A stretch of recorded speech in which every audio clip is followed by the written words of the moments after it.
हे चिदान दिगा देवा,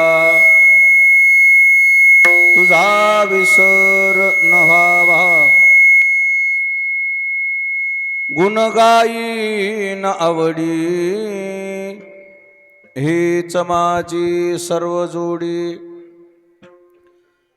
न लगे मुक्ती धन संपदा, संत संग देई सदा. गुण गायीन आवडी, हेच माझी सर्व जोडी. तुका म्हणे गर्भवासी, सुखे घालावे आम्हासी. गुण गायीन आवडी, हेच माझी सर्व जोडी. विठ्ठला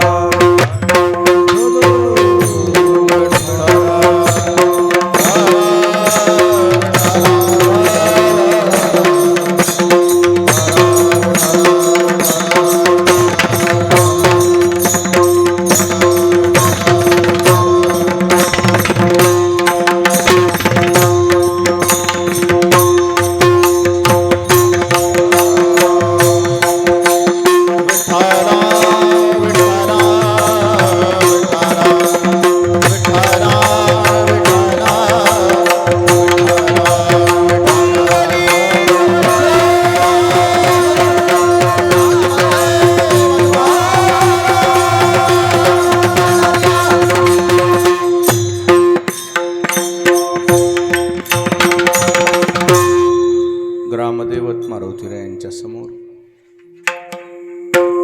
आज आपल्या रामतीर्थ नगरीमध्ये प्रतिवर्षाप्रमाणे चालू असलेला हा अखंड हरिनाम सप्ताह आजच्या या पूजेच्या कीर्तनापर्यंत येऊन पोहोचलेला आहे. माझ्या अगोदर हरिभक्तिपरायण वेदांताचार्य नारायण महाराज पालमकर, मोबाईल बंद करा, मोबाईल, यांच्या रसाळ ओजस्वी वाणीतून आपण कीर्तन श्रवण केलेलं आहे. जमलेली सर्व महाराज मंडळी, भजनी मंडळी, गुणीजन मंडळी, श्रोते मंडळी, माता भगिनी, नवयुवक, छोटे छोटे बालक सर्वांच्या समोर सर्वांच्या पाठांतराला जगद्गुरु तुकोबारायाचा अभंग सेवेकरता घेतलेला आहे. सद्गुरु मोतीराम महाराजांच्या मोठ्या महाराजांच्या आशीर्वादाने सर्वजण मिळून सेवा करू. विठाला विठाला विठाला. आजच्या अभंगामध्ये जगद्गुरु तुकाराम महाराजांनी भगवान पांडुरंग परमात्म्याकडे प्रार्थना केलेली आहे. त्या प्रार्थनेचा विषय असा आहे, देवा आम्हाला तुमचा विसर होऊ देऊ नका. आणि यदा कदाचित जरी आम्ही या प्रपंचाच्या घाई गडबडीमध्ये तुम्हाला विसरलो तरी आम्हाला आठवण करून देण्याकरता आम्हाला एखाद्या साधू संताच्या संगतीत पाठवा. विठाला विठाला. म्हणून मागितलेली संगती आहे संत संग दे सदा. संताची संगती का मागितली त्याचा असा आहे, संगतीवर माणसाचं भवितव्य अवलंबून आहे, संगतीवर माणसाचं जीवन अवलंबून आहे. जशी संगत तशी माणसाची प्रगती किंवा अधोगती ठरलेली आहे. पतन उदार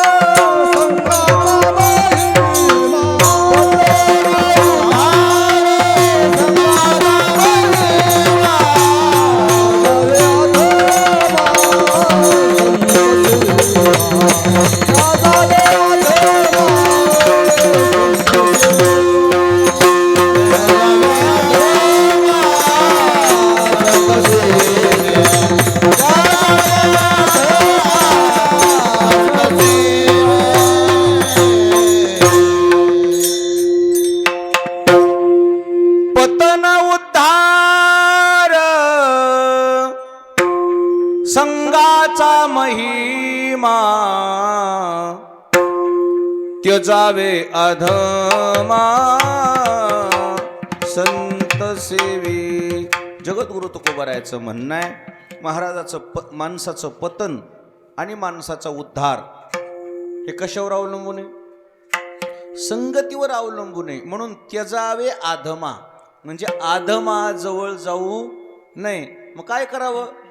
संत सेवी साधूच्या संगतीमध्ये जावं आणि त्यांची सेवा करावी. विठाला विठाला.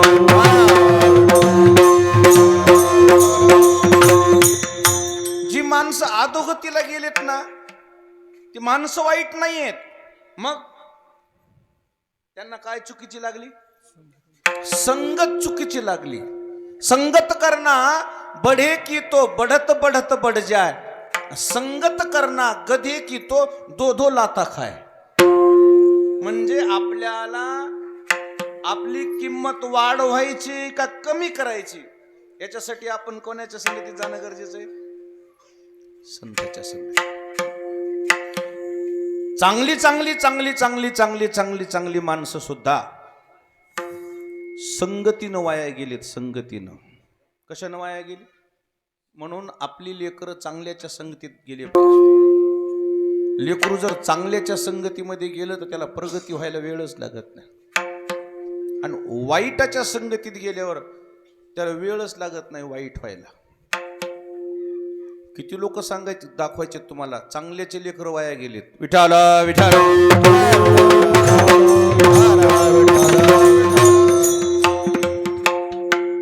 भगवान श्रीकृष्णाच्या नशिबाला आली ही गोष्ट तर बाकीच्या काय घेऊन बसता. त्या सांब नावाच्या पोराला गावातल्या उन्नाड पोडायच्या संगतीमध्ये उठावे बसायची सवय लागली. त्यानं किती वाटोळ केलं. स्वतःच तर केलंच, पण कोणाचं वाटोळ केलं? सगळ्या कुळाचंच वाटोळ केलं. म्हणून आपले लेकरं चांगल्याच्या संगतीमध्ये उठले बसले पाहिजे. चांगले चांगले महागाई आलेत बेकार संगतीनं तर विठाला विठाला.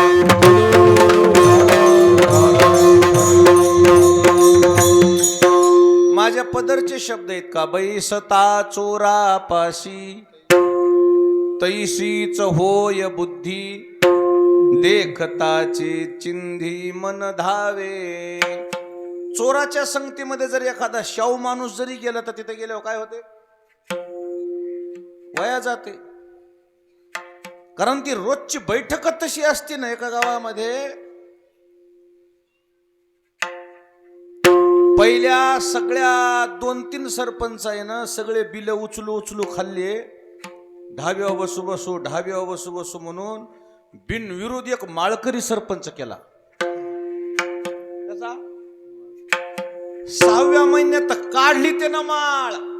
ओढाळाच्या सांगे सात्विक वासाने, ओढाळाच्या सांगे सात्विक वासाने, क्षण एक नाडले समागमे, क्षण एक नाडले समागमे.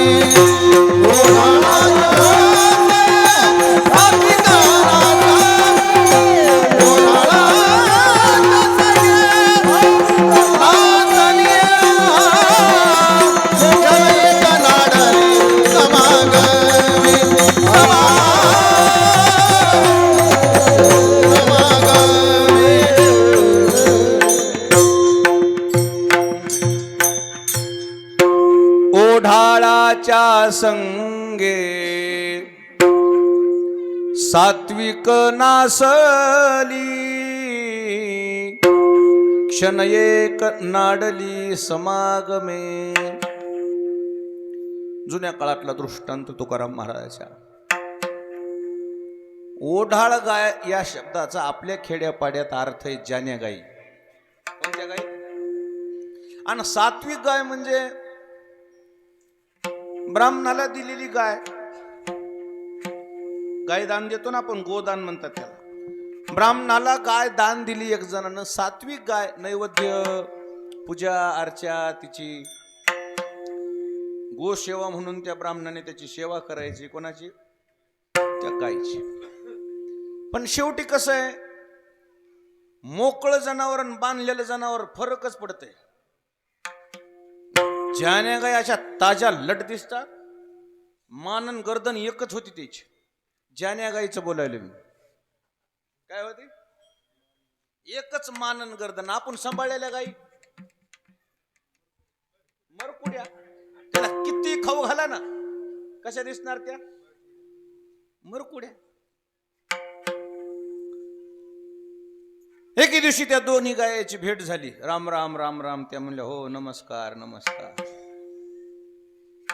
ती ज्यानी गाय त्या ब्राह्मणाच्या गायला म्हणू लागली लईच तब्येत खराब केली, काय डाएट वगैरे चालू आहे का नाही? म्हणली डाएट नाही ग माय, खालाच नाही.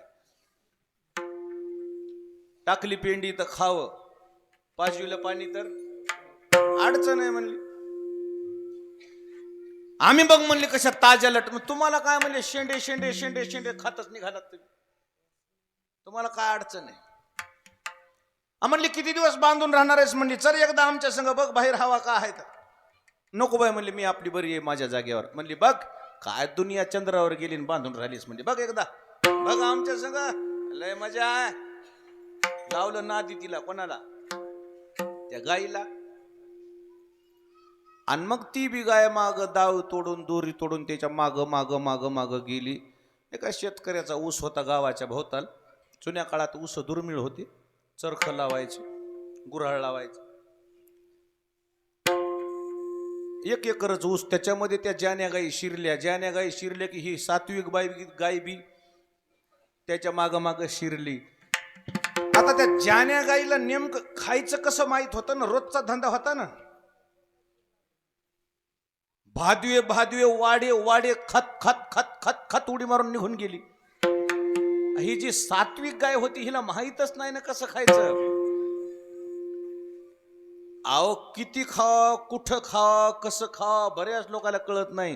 त्याचे 5 वर्ष निघून जाते. काय समजलं तुम्हाला?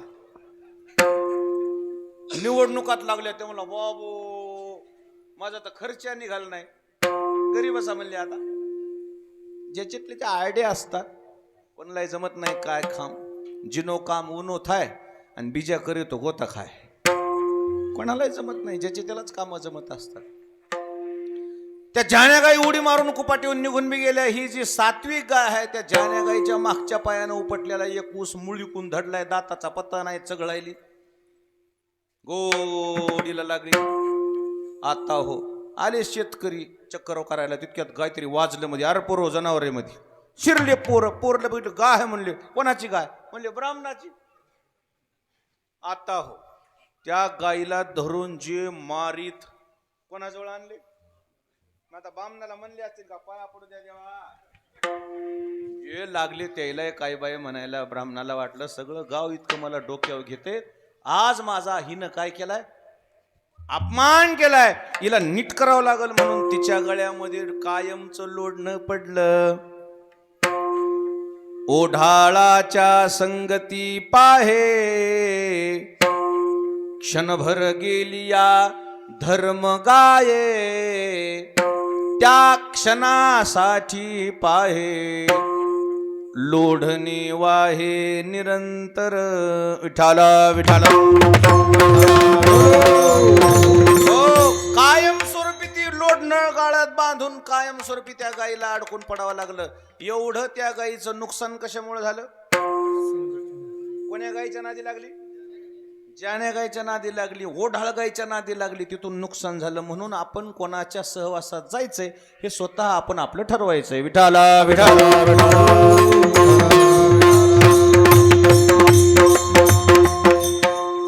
साधू संताला त्रास होतोय संगतीनं, तर आपल्या जीवाची काय कथा आहे?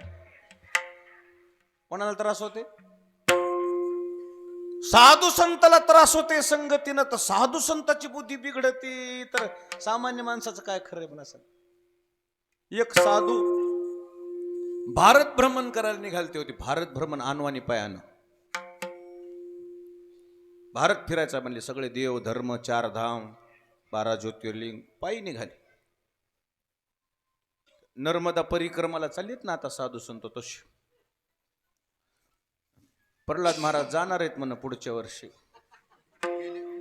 आताच म्हणले खर्च करतो मी, जाऊन येऊस तोरचा 3 महिन्याचा. जावं लागतं इकडे काय उकल पडायचा वान दिसन झाला. आताच म्हणले उद्धवराव म्हणले का मी म्हणलो, म्हणजे साक्षीदार ठोलाय मी. विठाला विठाला विनोदाचा भाग सोडून द्या, मला भूमिका मांडायची. एक साधू, थोडा ह्या मॉनिटर मध्ये पप्पू भाऊ आवाज टाका बरं, आणि थोडा बेस कमी करायचा. आणि ते साधू ज्या वेळेस ओके, ते साधू ज्या वेळेस फिरायला लागले, भूक लागली की कुठे भिक्षा मागायची. एका गावामध्ये गेले आणि एका गावामध्ये गेल्यावर त्या साधूनं गावातल्या एका गावात बाजूला गावखरच्या माणसाला विचारलं, काका एखादं माळकऱ्याचं घर आहे का तुमच्या गावात? म्हटले का हो? मला भूक लागली हो, एखादी भाकर मिळेल का खायला? ज्याला विचारलं ते माणूस होता नम्री. ते म्हणलं ह्या महाराजाची थोडी दिल्लगी करू गड्या. त्या गावात एक घर गाव खरला आणि ते घर काही साधूच नव्हतंच, आणि त्यानं फक्त त्याच घरला धाडले त्या महाराजाला. जा म्हणले महाराजाला आता मारच खाऊ घालायचा आहे म्हणले. ते महाराज त्या बाईच्या घरी गेले, गावानं वाळीत टाकलेलं घर, आणि तिथं तिनं भिक्षा मागितली त्या महात्म्यानं. भिक्षाम देही माते, भिक्षावाड. भिक्षावाड म्हटलं की माते म्हणलं की मधली बाय ती माय माऊली बाहेर आली, आणि तिनं विचार केला की आपल्या घरला महाराज लोक जीवनात कधी आले? पहिली वेळ आहे. माय, मी चारधाम पायी यात्रा करण्याकरता निघालेलोय, मला भूक लागली, एखादी अर्धी भाकर मिळेल का खायला? माय म्हणल्याबरोबर एखादी अर्धी भाकर मिळायला म्हणलं मिळेल का म्हटल्यावर त्या आई, त्या स्त्रीचं मातृत्व जाग झालं. तिला पहिल्यांदा कोणतरी माय म्हणलं होतं. महाराज, आमच्या घरचं जमन का तुम्हाला? न जमायला काय झालं? बसा म्हणल्या. बैठकीला बस. तो महात्मा बैठकीला बसला, आणि महात्मा बैठकीला बसल्यावरती मायमाऊली विचार करू लागली, आपल्या घरचे भांडे चांगले नाहीत, आणि या महाराजाला, त्या महात्म्याला आपल्या ह्या अशा खराब भांड्यामध्ये वाईट वाकट शिजविलेल्या भांड्यात कसं खाऊ घालावं. तिनं सगळे भांडे गुंडाळून ठेवून दिले थैलीत, आणि नवेच भांडे काढले. आपल्या हातानं पाप नको म्हणे, नवे भांडे काढले. असा स्वयंपाक सुरू केला. महाराज 1 तासात स्वयंपाक करते, बसा. बसो म्हणते. बसतो म्हणले माय. बसा बैठकीला. 1 तासात त्या महाराजानं जप करायला सुरुवात केली त्या बैठकीमध्ये. तिच्या घरात पहिल्यांदा देव म्हणजे काय नामस्मरण आलतं, म्हणजे तिचं घर देवाचं नव्हतंच. असं गोड त्या महात्म्याचं भजन सुरू झालं बैठकीला. हरी शरण, हरी शरण, हरी शरण, हरी शरण, हरी शरण, हरी शरण, हरी शरण, हरी शरण. असं मंत्रमुग्ध वातावरण झालं. कोणाच्या घरचं? त्या बाईच्या घरी. तिच्या घरी कधी कोणी वारकरी आलेला नाही, कधी टाळ वाजलेला नाही. असा आवाज गोड त्या महाराजा सुरू झाला. त्या बाईनं असा स्वयंपाक केला. अर्धवट स्वयंपाक झाला की तिचा मालक आला. मालकाच्या बुटाचा आवाज आला की पळतच गेली. तिकड्या दारानं बोलिलं, मागल्या दारानं या म्हणली, आपल्या घरला महाराज आले. ते म्हणलं, आपल्या घरला महाराज? महाराज का काय? गपची बसा म्हणली. हो काय ऐका जा माणसाचं. आई म्हणले, पण आपल्या घरी महाराज कसा? तुम्ही गपची बसा म्हणलं ना म्हणले तुम्हाला. गप्पच बसलं. का आहे की काय नाही. तुम्ही गपची बसा म्हणल्यावर केवढे माणूस गप्प बसत हे का नाही दादा? गप्प बसते का नाही? बघा बरं, गप्पच बसले माणूस. सगळा भाग त्याला चळचळ कापायचा, आणि ते गपची बसलं कोणाच्या शब्दावर? बायकोच्या शब्दावर. तुम्ही गपची बसा म्हणली. असा स्वयंपाक केला, छान जेव घातलं. चांदीची ताट, चांदीच्याच वाट्या, चांदीचाच तांब्या, चांदीचंच पाणी प्यायला, त्याच्यावर फुलपात्र, घम घम घम घम घम घम सुगंधी अशा सगळ्या धूप, अगरबत्ती, पाट चांदीचाच, रांगोळी काढली. त्या महात्म्यानं असं पोटभर जेवण केलं, पाणी पिलं, बडीशेप खाल्ली. पाणी पिल्यावर जे तांब्यावर झाकलेलं फुलपात्र होतं ते फुलपात्र त्या महाराजांना आपल्या झोळीत टाकले. त्या बाईनं डोळ्यानं पाहिलं बी तरी बाई काहीच म्हणली नाही. बाई म्हणली आपण तरी कुठे विकत आणले, जाऊ द्या चांगल्या ठिकाणी चालले. म्हणजे बाईचे मालक कुठं होते ड्युटीला? चोऱ्या करीत होता. मला अशा घरचं अन्न खाल्लं तर त्या बाईला, त्या महात्म्याला सुद्धा दुर्बुद्धी निर्माण झाली. ते चांदीचं फुलपात्र टाकलेलं आणि त्या महात्म्यानं गाव सोडलं. गावाच्या बाहेर निघाल्यावर जन गावात धाडलं होतं ना त्याच्या घरी, ते वाट बघू लागलं मार खावा खाते महाराज म्हणून. ते बाहेर आले. ते महाराज बाहेर आले आणि त्या महात्म्यानं त्या माणसाला सांगितलं काय जेवण झालं राव म्हणले. एवढ्या प्रवासात इतकं चांगलं जेवण आणि इतकी माझी सोय कुठंच झाली नाही. म्हणजे चांदीचेच ताट, चांदीचेच पाट, चांदीच्याच वाट्या, चांदीचंच तांब्या, चांदीचंच फुलपात्र. फुलपात्र म्हणणं आणि त्या महाराजाचा झोळीत हात जाणं. माझ्या झोळीमध्ये फुलपात्र कोण टाकलं बाबा? कोण टाकलं होतं? कोण टाकलं होतं? ते आपल्याच महात्म्यानं त्या टाकलं. सोन्याचं फुल, चांदीचं फुलपात्र. कशामुळे टाकलं? ज्यांच्या घरचं अन्न खाल्ले ते चोर होते आणि त्या चोराची संगत लागल्यामुळे साधू सुद्धा जैसे कुसंगे लाडला साधू जैसा, कुसंगे लाडला साधू जैसा.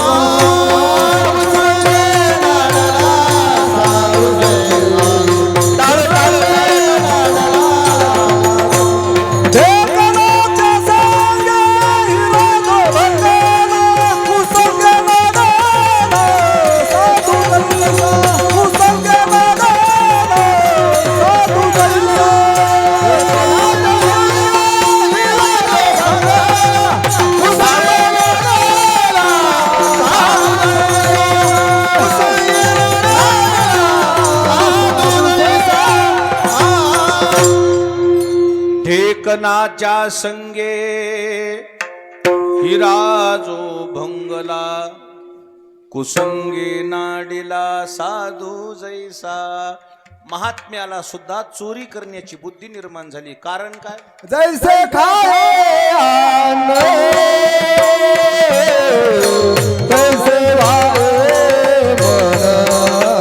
असं तैसे भावे मन, तैसे भावे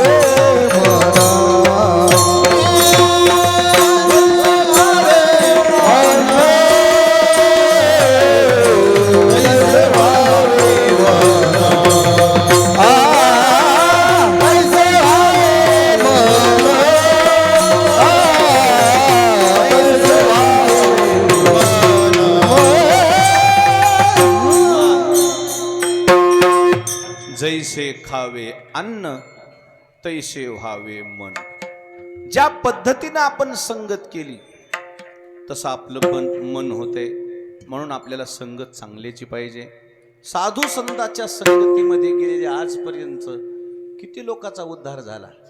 ते होते कसे हे महत्वाचं नाही, त्यांनी संगत कोणाची केली हे महत्वाचं आहे. विठाला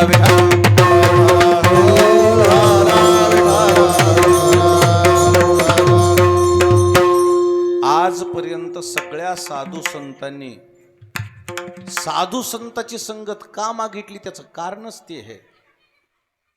संत संगती देई चरण सेवा, जेने हा तुझा विसर न पडावा. आची भाव माझी या जीवा, पुरवी देवा मनोरथ.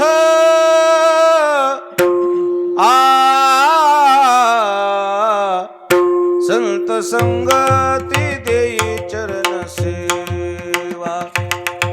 संताची संगती का मागितली? जेने हा तुझा विसर. साधू संताच्या संगतीमध्ये आपल्याला देवाचा विसर पडत नाही. का? साधू संत रात्रंदिवस भजनच करतात ना. वैष्णवा घरी सर्व काळ,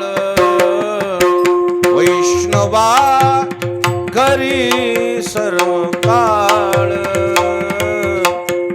सदा झन झन ते टाळ सदा झन झन ते टाळ ओ वैष्णवाच्या संगतीमध्ये रात्रंदिवस भजन ऐकायला मिळते आणि त्या भजनानं माणसाची बुद्धीच बिघडत नाही. काय बिघडत नाही? बुद्धीच बिघडत नाही. कन्या भाकरीचे खाणे गाठी राम नाम गाणे वैष्णवा घरी सर्व काळ सदा झन झन ती टाळ. साधू संतांच्या संगतीतले माणसं बसून जरी राहिले, बसून शब्द बार काही नाही का, त्याच्या संगतीत काय राहिले, नुसते बसून जरी राहिले तरी वाया गेले नाहीत. विठाल विठाल.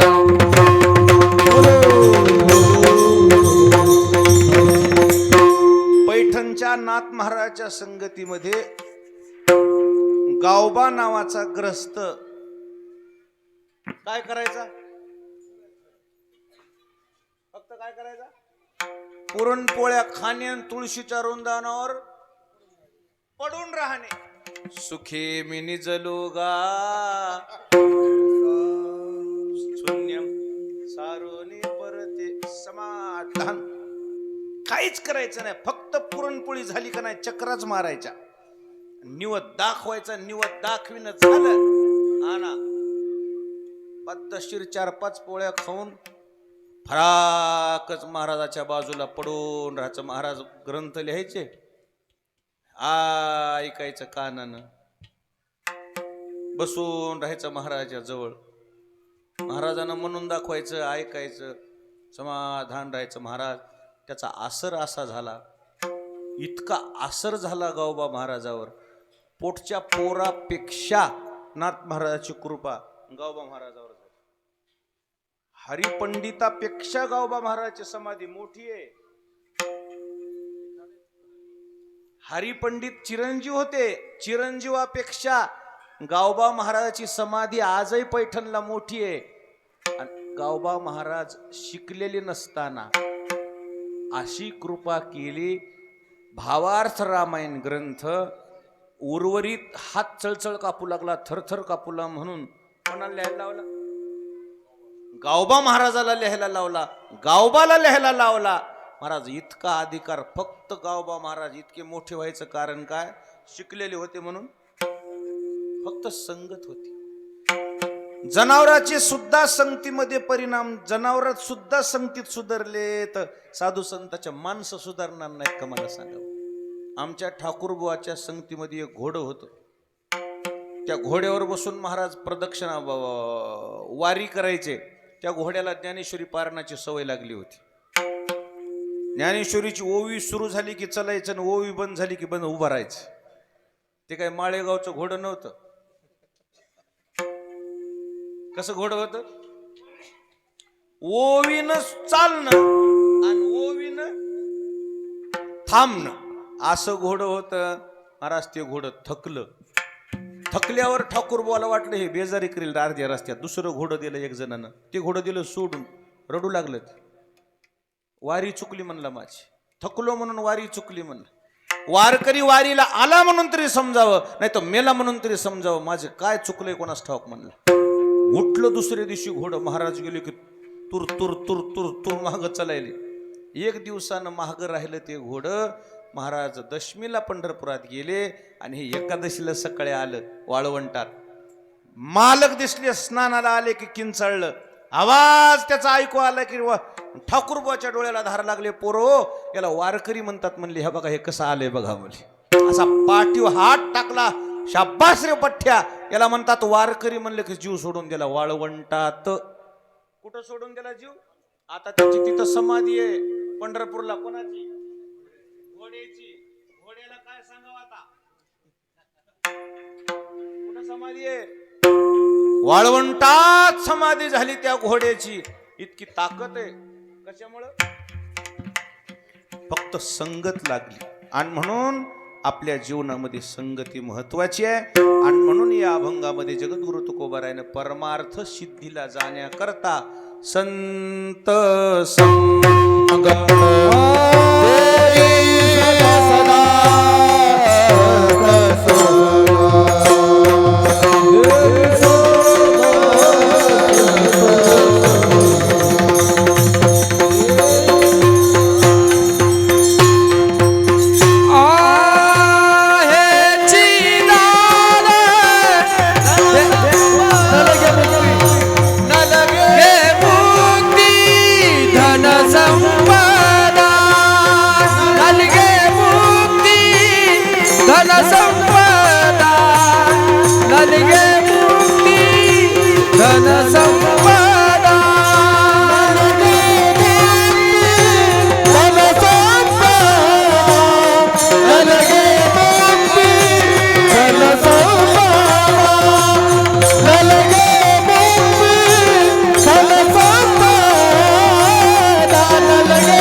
संपदा संत संगदी सदा.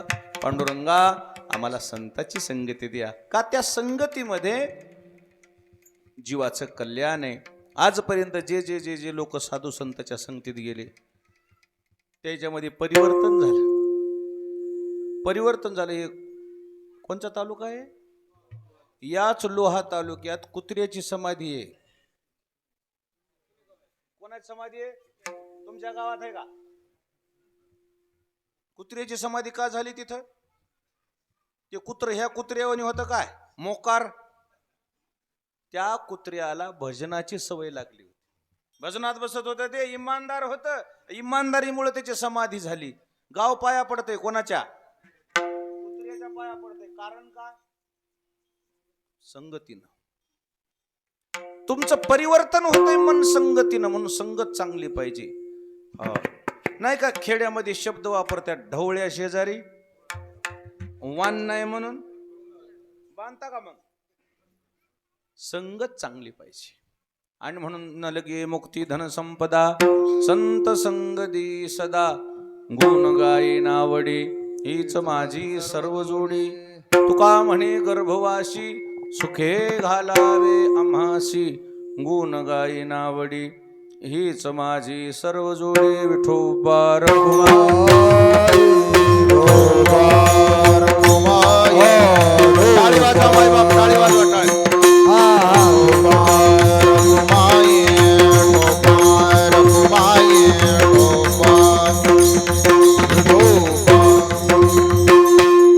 दरवर्षीप्रमाणे आपल्या रामतीर्थमध्ये म्हणजे हरिभक्तीपरायण नारायण महाराज यांच्या मार्गदर्शनाने हा सुंदर कार्यक्रम या ठिकाणी संपन्न होतो आहे. आपण एवढ्या बहुसंख्येनं उपस्थित झालेला आहात. सर्वांनाच मनापासून धन्यवाद देतो. ज्ञानेश्वर माऊली